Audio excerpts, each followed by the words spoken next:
When at work, we may want to give instructions, or we may need to listen to somebody else giving us instructions. What kind of grammar is important here? Of course, first of all, it's imperative form of the verb. Yeah, like when given instructions, for example, in a manual, how to do something, you say switch it on or switch it off, plug it in, install that, reinstall that. So you just use the base form of the verb and you start a sentence with it, right? So this is a typical form for given instructions. That's easy. This is something that you would probably learn when you're just starting your English lessons at school. I would like to take a look at several examples using imperative tone for the verbs. For example, plug in your computer and all the peripherals. Turn on the surge protector. Press the power button on your computer or CPU. Given instructions in a manual should be like this.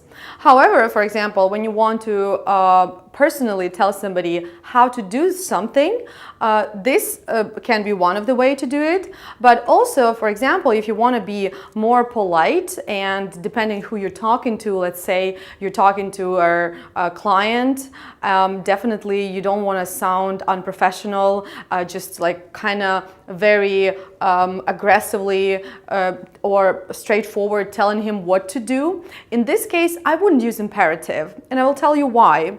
If talking to a native speaker, let's say British or American, and you're gonna say something like plug it in, like if it's part of the manual instruction, it's fine. But if you want to sound more polite and professional, you can use the modal verbs. For example, should to give instruction in this case. You can say, you should plug it in.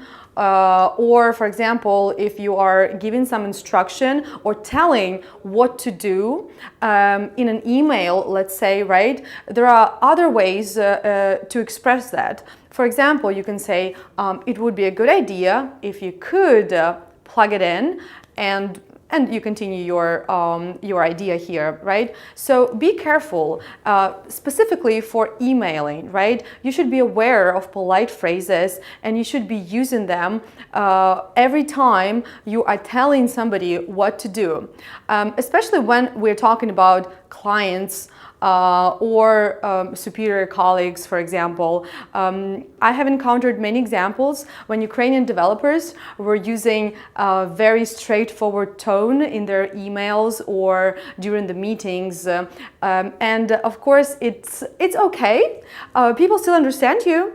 However, it doesn't make you look like a really good professional. So just the summary that, of course, your hard skills are very important, but soft skills are equally important. And English is one of the most important soft skills for IT professionals nowadays.